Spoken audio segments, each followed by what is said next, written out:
Today, we will know about Ganeshji and his favorite sweet, Modak. Ganeshji, the beloved elephant-headed deity in Hinduism, is deeply associated with Modak sweets, which are considered his favorite delicacy. The connection between Ganeshji and Modak has roots in ancient mythology. According to a popular legend, once after a great feast, Ganeshji ate a vast amount of food and still his hunger wasn't fulfilled. It was only when he was offered a single modak by his mother goddess Parvati that he finally felt satisfied. Since then, modak has become a delicacy of Ganeshji.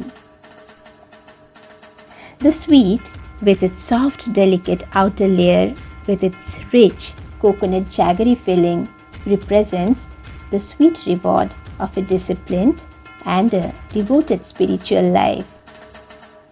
It is often offered to Ganeshji during festivals, especially during Ganesh Chaturthi, as a way for devotees to honor him and seek his blessings for prosperity and success. The sweet modak also embodies the essence of simplicity and purity, qualities that are dear to Ganeshji, the remover of obstacles and the god of wisdom. This sweet treat not only appeals to his divine nature but also serves as a reminder of the deeper connection between material offerings and spiritual devotion.